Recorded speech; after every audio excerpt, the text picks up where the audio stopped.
Good afternoon. Welcome to the regularly scheduled meeting of the Economic Development and Regulatory Services Committee for today, March 13th. I've been joined by council members Cano, Ellison, and Cunningham, which is a quorum of the committee. The first action we'll take today is we'll move the consent agenda, which are the regular business and gambling licenses, business license operating conditions, amended business license operating conditions, a reinstatement of a rental dwelling license, the grant applications to deed for public safety career pathways, and setting the public hearing for the 27th of March for the appointment of David Frank as director of CPED. Are there any items anyone would like to pull? Councilmember Cunningham. I don't want to pull this item. I just wanted to point out in the licenses that in Ward 4 we're celebrating Tori Ramen coming in, and that's really exciting. It's coming in on 44th and Penn. They're going to be making noodles in-house while also to sell throughout the city as well as to serve in the restaurant. We don't have a lot of restaurants in the area, so this is very, very exciting. So I just wanted to take a moment to say, yay, we're excited. Thank you for your comments, Councilmember Cunningham. On the motion to approve the consent agenda, which is items 6 through 11, all in favor signify by saying aye.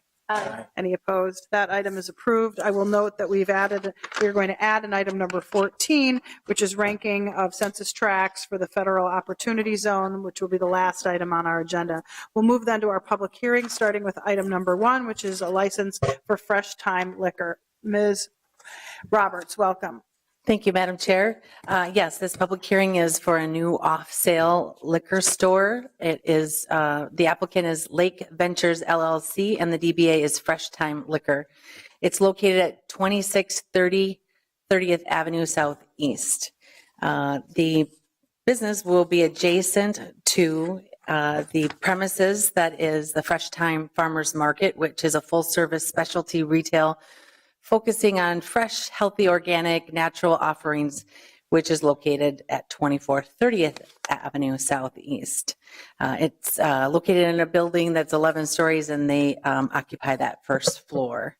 Because it's a new application, there's a public hearing that's required. Public hearing notices were mailed out to residents and property owners within 600 feet of the business. And we received 5 responses, 4 in favor, 1 opposed. That opposition stated that the presence of a liquor store would have a potential of having more crime. Police licensing did their review and it meets their minimum standards. And lead license inspector Greg Benning did his evaluation of the application and makes a recommendation to approve the off-sale liquor license for Fresh Time Liquor. Are there any questions for staff on item number 1? Seeing none, we'll open the public hearing on item number 1, which is an application by Fresh Time Liquor for a new off-sale licensed establishment. Is there anyone here to speak to this issue? Is there anyone here from Fresh Time Liquor? Do you want to come up and tell us about what you're doing? Please state your name and address for the record. My name is Chad Evenson. My address is actually 8532 Kirkwood Lane in Maple Grove, Minnesota. I am the store director of the Fresh Time at Prospect Park here. We just took temporary occupancy this past Monday. We're extremely excited about this being our 8th location in Minnesota.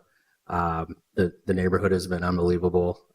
Again, healthy food, healthy values. The facility is amazing. It's going to really be a centerpiece of the neighborhood, and we look forward to offering all the individuals there really some great food at great prices. Great. Well, thank you for being here today. Thank you for coming to the city. Thank you. Is there anyone else here to speak to this issue? Anyone? Anyone? Seeing none, we'll close the public hearing. Councilmember Ellison. I move to this item. Item number 1 has been moved for approval. Further comments or questions? Seeing none, all in favor signify by saying aye. Aye. Any opposed? That item is approved. We'll move on to item number 2. Thank you, Madam Chair. Item number 2 is an application for a new rental hall license. The applicant is First Avenue Commercial Building LLC, doing business as Watson Block. The location is 106 3rd Street North, and it's located on the 2nd floor. If this license is granted, the hours of operation will be Sunday through Thursday, 8 a.m. to 1 a.m., and Friday and Saturday, 8 a.m. to 2 a.m. The premises is located at the corner of 3rd Street North and 1st Avenue North, and it will occupy the 2nd floor of that building. There's a potential occupancy for 364 people at that location. What's worth noting is this rental hall will be operated day-to-day by High Top Hospitality Group, which is has extensive experience in the city that operates the Crooked Pint, Green Mill, and Deco Catering. Because it's a rental hall, there's a public hearing requirement. 65 notices were mailed to residents and property owners within 300 feet of the premises. We did not receive any responses to that public hearing notice. Phil Schliessman, license inspector, prepared this application and makes a recommendation to approve the rental hall license. Are there any questions for Ms. Roberts on item number 2?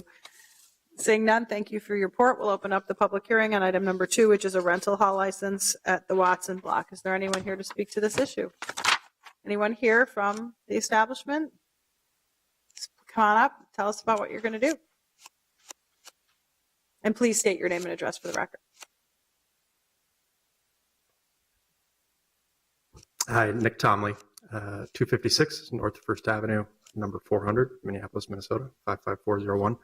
I am the building owner and landlord, and we basically serve as the landlord and rent the space out to High Top Hospitality, who handles all of the operations of the event space. Great. My name is Sarah Carter, and I work for High Top Hospitality.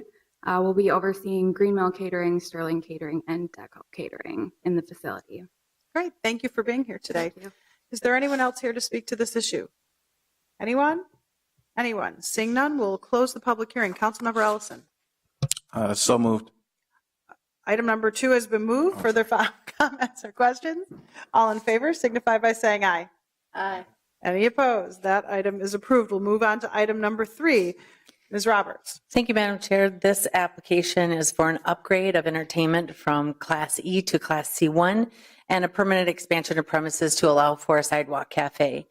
The applicant is Homies Brewing, LLC, DBA Clockworks Brewing. The location is 25 4th Street North, Minneapolis. The upgrade that would be allowed with a C1 license would be so that Clockworks could offer occasional small musical ensembles and bands of no more than 4 to 5 musicians. So the expansion of premises would allow for the sidewalk cafe that would have it's a small cafe with a maximum occupancy of 20 seats on 4th Street. Because this is an expansion and an upgrade, there's a public hearing required, and the public hearing notices were sent to 116 residents and property owners within 450 feet of the premises. We did not receive responses. Michelle Harvett, lead license inspector, reviewed this application and makes a recommendation to approve the expansion and the upgrade to C1. Thank you for your report. Are there any questions? Seeing none, we'll open the public hearing on item number 3, which is an expansion of premise for Clockworks Brewing. Is there anyone here to speak to this issue? Is there anyone here from Clockworks Brewing? You know the routine. Come on up. Tell us what you're doing. Hi, I'm Brett Mikulich, owner and head brewer at Clockworks, 86 Arthur Avenue, Minneapolis, Minnesota, 55414. And yeah, we're putting out a sidewalk cafe on 4th Street, trying to make it a little nicer out there, maybe draw some other businesses over there. And we want to upgrade so we can have some live music. Great. Well, thank you for being here today. Is there anyone else to speak to this issue? Anyone? Anyone? Seeing none, we'll close the public hearing. Councilmember Ellison. Madam Chair, so moved. Item number 3 has been moved. Further comments or questions? Seeing none, all in favor signify by saying aye. Aye. Any opposed? That item is approved. We'll move on to item number 4. Ms. Roberts. Thank you, Madam Chair. This application is for a new on-sale liquor establishment with Sunday sales and Class C license. The applicant is Compass Group USA, Inc., doing business as Elevate Food Hall. It's located at 100 Washington Avenue South floor on the 100 Washington Avenue South on the 4th floor. It has a seating occupancy for 180 people with no outside seating. And the hours of operation are 6:45 a.m. to 9 p.m. The business hopes to use this license for private events primarily, but because it's a new application, there's a public hearing required. Public hearing notices were sent out to us, property owners and residents within 450 feet of the property, and we received 0 responses. Police licensing did their review, and Michelle Harvette, lead license inspector, did her review of the application, is making a recommendation to approve. Are there any questions for Ms. Roberts on item number 4? Seeing none, we'll open the public hearing on item number 4, which is a expansion for Elevate Food Hall. Is there anyone here to speak to this issue? Who's here from Elevate? I know someone's here because they signed in. Come on up, state your name and address for the record. Good afternoon, Corey Gigstead, 100 Washington Avenue South, Minneapolis. District manager with Compass Group USA. We're hoping to use the license to do private events. So we have a conference center in conjunction with the food hall. So we would be using this to provide alcohol services for those events. Sounds great. Thank you for doing this. Is there anyone else here to speak to this issue? Anyone? Anyone? Seeing none, we'll close the public hearing. Councilmember Ellison. Madam Chair, so moved. Item number 4 has been moved. Further comments and questions? Seeing none, all in favor signify by saying aye. Aye. Any opposed? That item is approved. Now we'll move on to the most exciting item on the agenda today, which is item number 5. Ms. Roberts. Well, you warmed me up. So I'll have to try to make this really exciting. And on the eve of almost St. Patrick's Day, we have one final public hearing for a new on-sale liquor tap room, Class B license, Sunday sales, and an off-sale malt liquor growler license.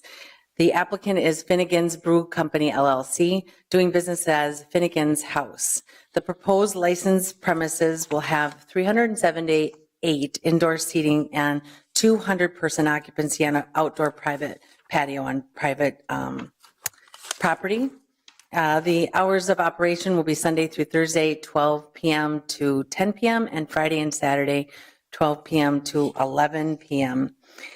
This new construction is a 3-story building, which will also house on top of Finnegan's hotel space, office space, and apartment rental space.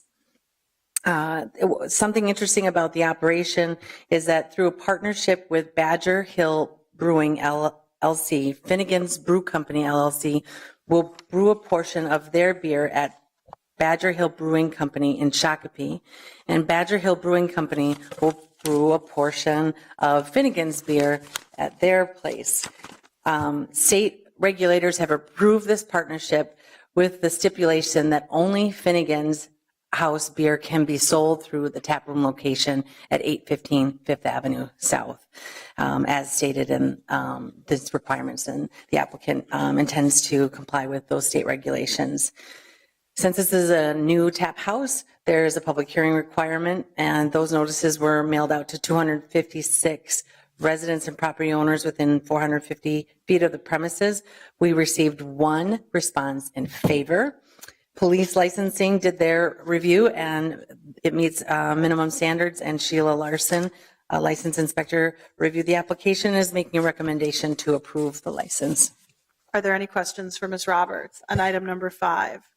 Seeing none, we'll open the public hearing on item number 5 and invite Jackie up to talk about her amazing business and her nonprofit model and all the good things you're doing in the city. Thank you for having us. Sure. So my name is Brant Irwin. I'm an attorney with Madigan, Dahl & Harley. We represent Finnegan's. Our address is 222 South 9th Street, Suite 3150. And I just wanted to say 2 things very briefly. The first is to clarify something in the inspector's report, and that is Finnegan's does operate with an alternating proprietorship with Badger Hill down in Shakopee. So they brew part of their beer down in Badger Hill, but Badger Hill will not be brewing anything at the Finnegan's location downtown. So it will just be Finnegan's beer brewed downtown and served to the masses, hopefully. The second comment that I wanted to make very briefly is I wanted to personally thank both the 1st Police Precinct and business licensing staff, because I think they really went above and beyond the call of duty in assisting with this process. So I wanted to, I do this a lot, and so I wanted to really reach out and say thank you to them, to Sheila, to everyone involved. So thank you. Thank you, Branch.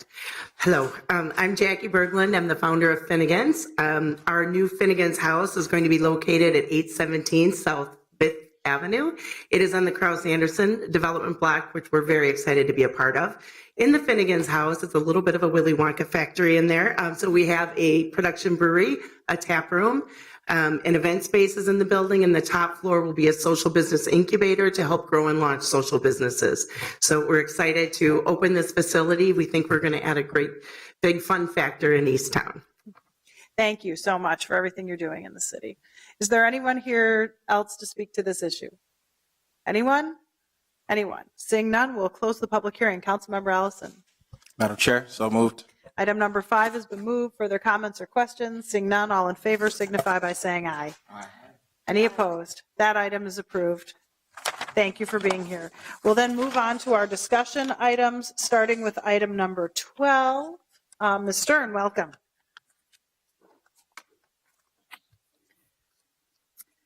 Thank you. Good afternoon, Madam Chair, committee members. I'm Emily Stern with CPED Business Development. What you have before you today is a staff recommendation to approve modifications to redevelopment terms with United Properties for construction of a 30-plus story mixed-use tower at 33rd Street South, which is commonly referred to as the Nicollet Hotel Block. This project is expected to include RBC as the anchor tenant and a new Four Seasons Hotel, which would be the first 5-star hotel in Minneapolis. The project's estimated total development cost is $330 million. The modifications that staff are proposing relate to 2 minimum improvements and the project timeframe that were included in the 2016 term sheet approved by City Council. I should emphasize that there is no public subsidy in this project. It's a land sale to United Properties for $10.4 million. The developer is intending to close on the land by the end of this year, and the development is slated to open in 2021. By way of background, the Nicollet Hotel Block is a nearly 2-acre parcel, city-owned, located at the corner of Hennepin and Washington Avenues. The city issued a request for development proposals for the site in 2014. In 2015, the city awarded exclusive negotiating rights to United Properties. In 2016, the City Council approved redevelopment terms and authorized the land sale for UP's Gateway project, a mixed-use tower of at least 30 stories with a hotel, residential, commercial, and/or office uses. The City Council later authorized an option agreement with UP to extend its development rights through the end of 2017. In total, UP has paid $300,000 in option fees to the city. The 2016 term sheet includes a set of original minimum improvements for the project. Subsequently, a consensus preliminary design team made up of city staff, council members, and the developers team came up with a set of additional minimum improvements for the project. These are described fully in the report. UP has incorporated all of the original and additional minimum improvements into its new design, with the exception of 2. Number 1, a spire at the top of the building, and number 2, a facade that includes a mullion pattern reflecting the topography of the Mississippi River. The new building design, in contrast to the previous design, has an architecturally significant style with a mainly glass facade and stepped rooftop terraces that no longer warrants these additional aesthetic enhancements, the spire or the mullion pattern facade.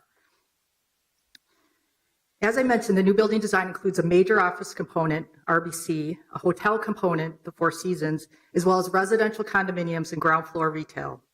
The hotel would have approximately 275 rooms, a ground floor restaurant, bar lounge, fitness center, pool and spa, meeting rooms and event space, including 10,000 square foot conference center and ballroom. With respect to the office component, RBC expects to occupy about 350,000 square feet on up to 14 floors. UP continues to work with RBC toward finalizing a lease agreement on or before March 19th of this year. The city will execute a redevelopment contract with UP by March 31st, contingent upon the developer providing evidence that the lease with RBC has been executed. The project also includes a few other components: 540 underground parking stalls, a public plaza, a skyway connection to the library, and reserved space for a potential future streetcar line and station on the site, all of which is stipulated in the original council-approved term sheet and described more fully in the report. As I mentioned earlier, the purchase price for the property remains unchanged at $10.4 million. Total development costs for the current project are estimated at $330 million, which is about twice the original estimated development cost of $161 million. The updated timeframe for performance, for which we are also seeking council approval today, is that the developer will have a deadline to submit land use applications to the city by August 31st of this year, although UP expects to submit them earlier than that, with an anticipated closing by the end of 2018. The land sale payment will be made at that time to the city. There's also an option for an alternate closing date, which would require an additional deposit by the developer and would extend the closing deadline to June 30th of 2019. UP will have up to 30 months to complete construction with anticipated completion in mid to late 2021. Thank you all for your consideration, and I'm happy to answer any questions. Bill Catter and Rick McKelvey of United Properties are also here and can answer more specific questions about the project. Are there any questions for Ms. Stern? Seeing none, thank you for your report. Thank you. I'm going to move approval of the redevelopment terms, just make a couple of comments. So this has been something that's been on my plate for 19 years. It took approximately 6 years to clear the land for redevelopment after an agreement we had with the FTA that it be only used for redevelopment purposes.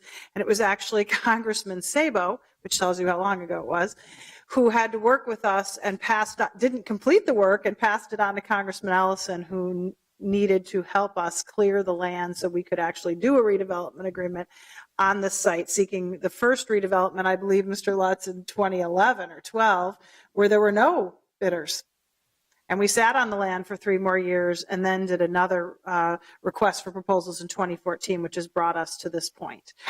So although there aren't a lot of questions, it's probably because for some of us there's fatigue and others there is excitement, although measured, given everything else that's going on in the city. But I think it's great that we're moving forward and that we're able to have a very large economic development impact here with a lot of construction jobs, as well as a lot of jobs. Dane Rauscher taking RBC Dane taking 350,000 square feet is like building another Class A office building in downtown. So that's the impact of it. And we shouldn't underestimate that impact in terms of construction and employment in the city. So I think it's a really good project. I'm glad to see you moving along. Hopefully you can make as much progress on the Upper Harbor Terminal, which will be your next priority, I'm sure. On the motion to approve. Madam Chair, so moved. All in favor signify by saying aye. Aye. Any opposed? That item is approved. Thank you all for being here today. We'll move on to item number 13. Which is funding recommendations for our Business Technical Assistance Program, commonly referred to as BTAB. Mr. Bonella, thank you for being here today. Good afternoon, Madam Chair, Council members. My name is Daniel Bonilla. I'm the BTAB Program Manager. BTAB program funds nonprofit organizations to provide consulting services to Minneapolis entrepreneurs and small businesses. In this context, technical assistance are services provided like business plan writing, loan packaging, navigating regulations and licensing, real estate lease and purchasing, marketing, and others. BTAM program is constantly evolving, and you can see in the slide since 2012 when it was created. It was launched in 2013. We've been creating a new component every year since. From train the trainers to navigate the city to co-ops, real estate, and professional service. Once a year, we launch an RFP to fund BTAP activities. And this year, the developer funding was $500,000 to fund 4 business categories: business feasibility, new business, business retention, and business expansions. We received 15 applications for a total of $988,000. And we're recommending 14 of them for $512,000. 12 of them are current service providers and 2 of them are new to BTAP.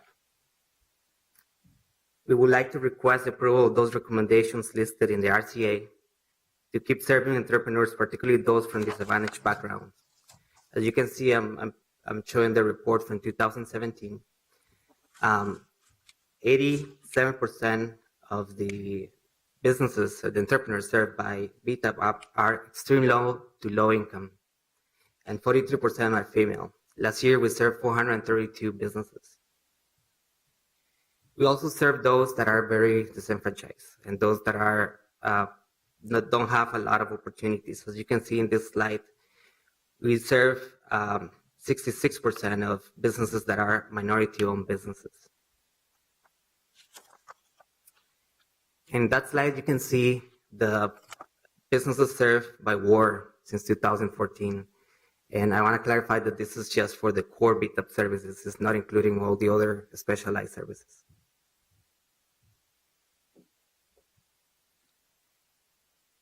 So upon approval of these recommendations, we'll have 21 service providers. And selecting the service providers is a very important key of this program. And you can see the list of them on the right. We chose them based on their technical capacity, but also on their geographical location, cultural competency, and business tools. For example, in our Minneapolis, we have Neon and West Broadway Business Association. We have in Seward, redesigning Seward neighborhood. We have Lake Street Council. With cultural competency, for example, we have Latino Economic Development Center serving Latinos. For African immigrants, we have African Economic Development Center, African Economic Development Solutions. We have BGW serving American Indians, and we have Bunker Labs serving veteran-owned businesses. But also, we're aware of those businesses that are expanding. So MIRA and NDC have tools for those businesses that are ready for second stage. I know this slide is really hard to read, but I want to show you one sample of the reports we asked. BTAP is an outcome-based program, so that means that they do the work and they submit this type of reports. Once we approve it, we pay them. And I want to share 3 of those reports we received out of the 434. So this is one located in North Minneapolis. It's a childcare center, and they were doing a very basic childcare center. And now they are the Timberwolves official nanny when they play in Minnesota. This is another one that is a little bit more popular, Salty Tart. They have multiple locations, and they receive technical assistance to expand their operations for manufacturing. They went from 400 square feet to 4,000 square feet. They also receive 2% loan from the Business Development Group. Finally, we have Moroccan Flavors.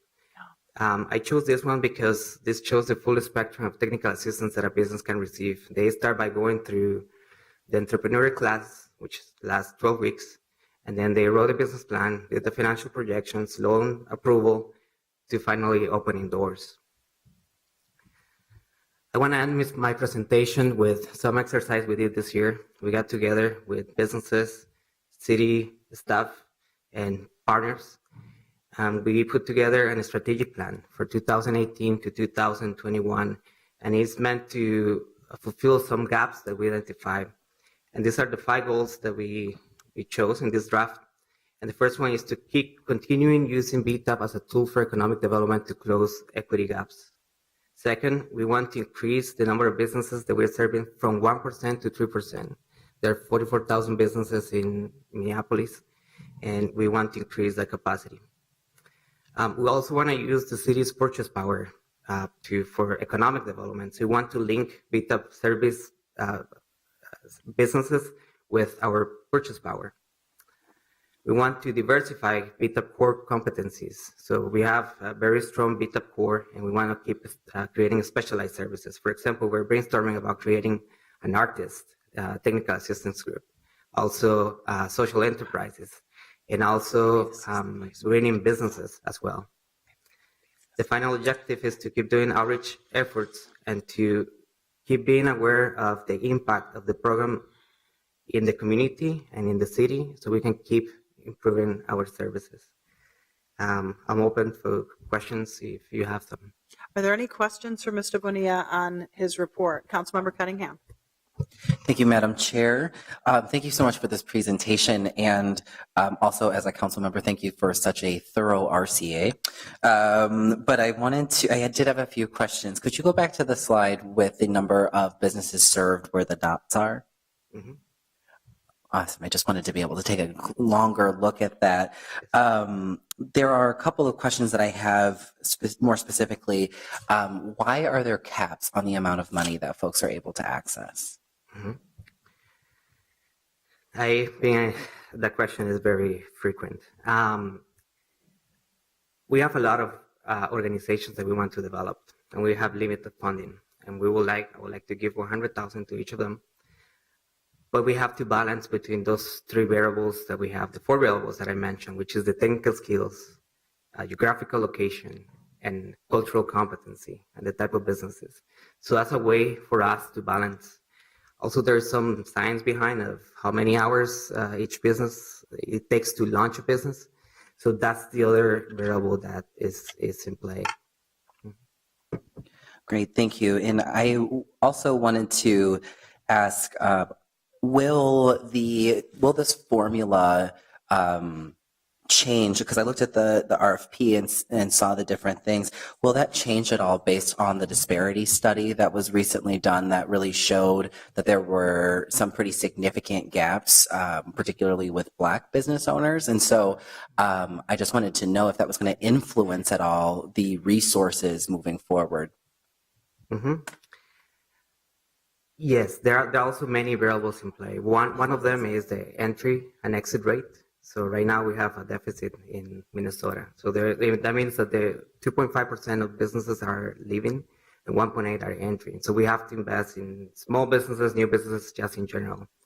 The other variable that you're mentioning is groups that have less ownership. So we did a recent study, and actually Latinos are the groups that have the biggest gap, in business ownership. It's 7.1. The second one is African American, which is 5.1, and the third one is African immigrants. And we are aware of that. We know that we have to work with partners, and we're finding ways to strengthen those organizations, and that's reflected in the way we're distributing the funding. The other piece that we're exploring is through Beta Professional Series, how we can create solutions that are lighter, that we can implement quicker, and that actually help businesses in short term. So we're in searching mode, and we're fully aware of that. Thank you so much. Yeah. Councilmember Gordon. Thank you. I appreciate the report, and also I really appreciate the increase in number of businesses that have been served in just a few years without very much of an increase in staff. So I appreciate. I think a lot of that may be due to your hard work and your focus here, and as well as your colleagues in the department. I noticed that one of the early slides said we set aside nearly $1 million for this, and now we're awarding something like this is the total $500,000 roughly. So are we going to go out for another round later for the remaining funds, or do we have some other ideas of what we're going to do with that? Mm-hmm. So what we have available is to distribute is $500,000. Half of that comes from CDBG and half comes from general funds. We have double the amount of requests. Okay, I see. So that was the exercise. So we've spent $12,000 more than we expected to. Yeah. Okay. Well, that shows maybe hopefully this will go into next year's budget then, that there's a bigger demand for this. I appreciate that. And I'll note, as it pertains to demand, it's the same organizations asking for more money. It's not 20 organizations that weren't funded. In fact, there was only one that was not funded, and they were partnered with someone else who's doing a similar kind of work. So I think there's a capacity level too. But yeah, I absolutely support funding this into the future. I think it's been a huge success story for small businesses in the city, and that's why we put it on the agenda for discussion. So everyone could see that we do extensive small business work, and that we have really highly qualified staff who focus on this kind of work too. So I'm glad you appreciate the report. Councilmember Cano. Thank you, Madam Chair. I have a couple of questions. First of all, thank you for your hard work. I know that I've been able to work with you and your division in the past, and you've been very responsive and very professional, so I really appreciate that. Can you go back a little bit to the statement you made earlier regarding the, I think it was the percentage of racial minorities in business ownership? Mm-hmm. Can you unpack that a little bit more? Can you talk a little bit about the Latino number? Yeah, so we did that exercise 2 years ago, and at that time, the biggest gap in ownership, so it's percentage of population and percentage of business ownership. in the last exercise, African Americans had the biggest gap. It was 8.5. It was huge. And it seems like we've been able to put some efforts to close that gap, but it changed, and there are many ideas of why it changed. And Latinos became the biggest, and the gap right now is 7.1, and is really close to African American, which is 5.1%.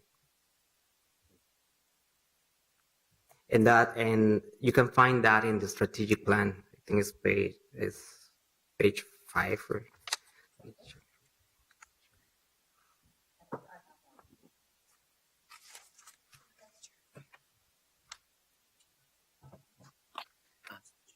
Page 12 of the strategic plan.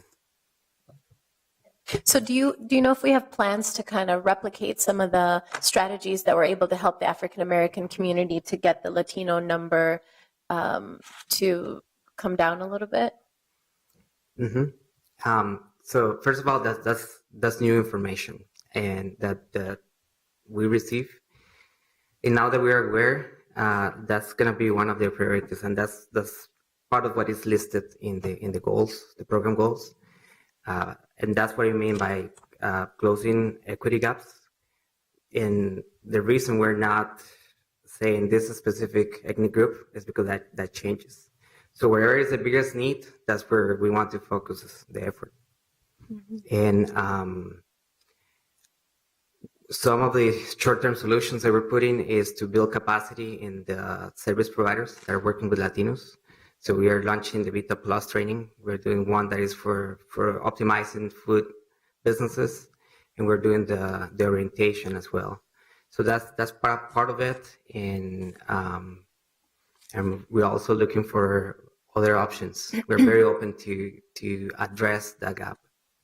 Mm-hmm. So thank you for that. I'm looking forward to hearing more specifics as you delve into the numbers and you're getting the new data as to what strategies are going to be moving forward to address that number in low Latino business ownership.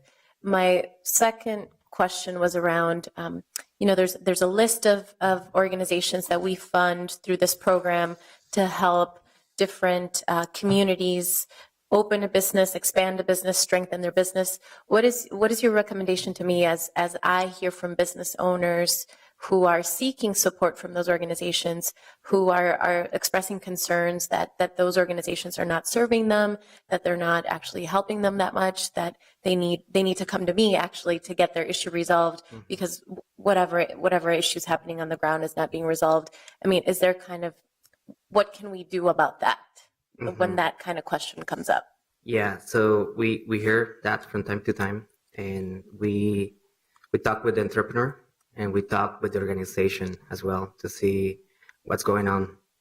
The beauty of the outcome-based program is that if you don't do the work, you don't get paid. So that's the leverage that we have, and unfortunately, a lot of the leverage we have is limited to that. We can push, we can get together, and we can put strategies together, but the leverage we have is the financial one in this case, and we want to encourage organizations to provide excellent service, and if they're not doing it, that's reflected on the allocations as well.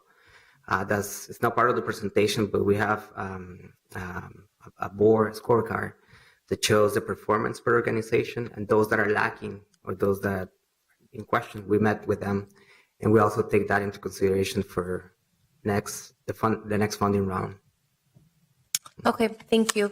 And my last question is not a question, it's more of a comment. I wanted to put this on your radar because recently, meaning over the last 6 to 9 months, Latino business owners have come to me to express their concern over loss of clientele and business activity because of the fear that is now sort of newly surfacing in the undocumented immigrant community and the Latino community as related to the efforts from the federal administration to increase deportations and increase family separation. And so I'm feeling the effects of that in my ward. And I know that I reached out to our interim director, David Frank, to let him know that this was happening. And we're in the middle of getting sort of a listening session together with Latino business owners to dig a little bit deeper into this topic about how this new conversation around immigration, which seems to be very punitive, not oriented towards, elevating the strength of our communities, but actually dividing our communities as mandates from the federal government, is impacting our commercial corridors and specifically the Latino community. So I would love it if you have ideas or thoughts to help us kind of build out what that listening session would look like. I'm interested in knowing how other cities are handling this conversation, because in the same way that the Latino immigrant community has revitalized certain commercial corridors in our community, we could be at the forefront of that demise. And so I want to make sure that we're thinking ahead, that we're being proactive, that we're thinking about how local government can react to this new political reality. And I would love it if you and your team, if you all have ideas, if we can connect them to the work that we're doing with Director Frank and also the innovation team to try to figure out what is happening, how is it happening, and more importantly, what can the city do about it. So just wanted to kind of put that on your radar. Thank you. Thank you. Seeing no further comments or questions, I want to thank you for your work and for the outcomes-based work that you do on a daily basis for small businesses in our community. I'm going to move approval of the staff recommendation. All in favor signify by saying aye. Aye. Any opposed? That item is approved. We'll then move on to our remaining item, which is item number 14, which is receiving a report with regard to the ranking of the census tracts the state has asked for within the federal opportunity zones. And this is not an option to change the rankings. It's to get the information so that we can take an action and get it approved by the city council. I do want to note this has been very carefully thought through and negotiated, and I have no intention of opening up the conversation in this committee and then not making it through by the deadline. So, but I'm appreciative of you bringing this in front of us. Mr. Mercer. Good afternoon, council members. My name is Miles Mercer. I'm the Business Development Group at CPED. Thank you for taking this walk-on item. This item is about Opportunity Zones, which is a new federal program with the goal of spurring private investment in low-income communities around the country. The Opportunity Zone program was established by the tax law that Congress passed late last year. This program works by providing a federal tax incentive to investors to reinvest their unrealized capital gains into new opportunity funds. These funds are dedicated to investing in businesses and projects located in opportunity zones.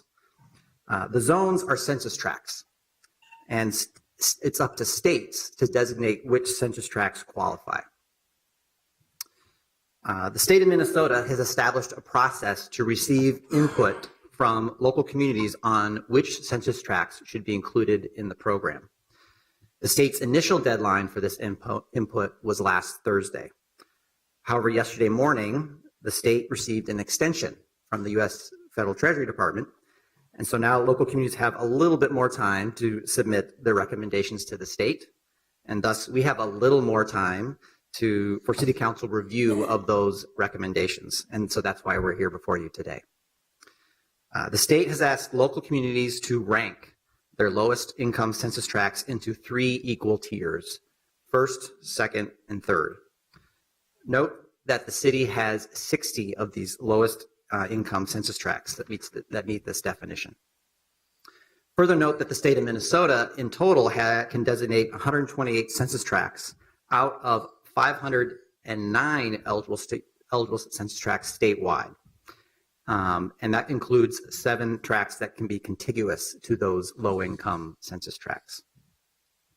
So in consultation with many of you and your colleagues, staff are recommending the ranking of census tracts as depicted in this map. The number ones are the highest priority census tracts. The criteria that staff use to formulate this map include supportive land use policy. For example, a location in a designated Great Streets commercial corridor or an industrial employment district, location in a designated promise zone or one of the green zones, the poverty rate in the census tract, the presence of publicly owned land. I'll just say that's important because it's in publicly owned land where we have a relatively higher degree of control over what occurs on that land. and then input from a variety of partners and stakeholders interested in these zones. So here's the map. I think you all have seen it before. There's been other emails about the process and about the map. So I and other staff are happy to answer any questions you have. And I want to acknowledge that many city staff have contributed to this work. In particular, Allison Nessie from IGR, Sean Pierce from the Mayor's Office, Andrea Brennan and her team from CPED Housing, and Andrew Dahl from Business Development. Are there any questions for Mr. Mercer? Councilmember Cunningham.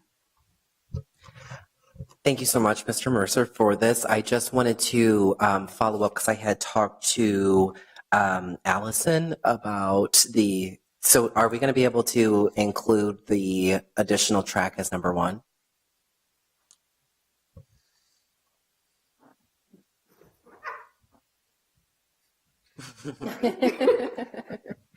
Madam Chair, Councilmember Cunningham, yes. And we will, since this is going to go from a recommendation today to COW, where you'll have the opportunity, my understanding, the opportunity to vote on it and make changes. That is my understanding. So we can talk more about that between today and next Wednesday.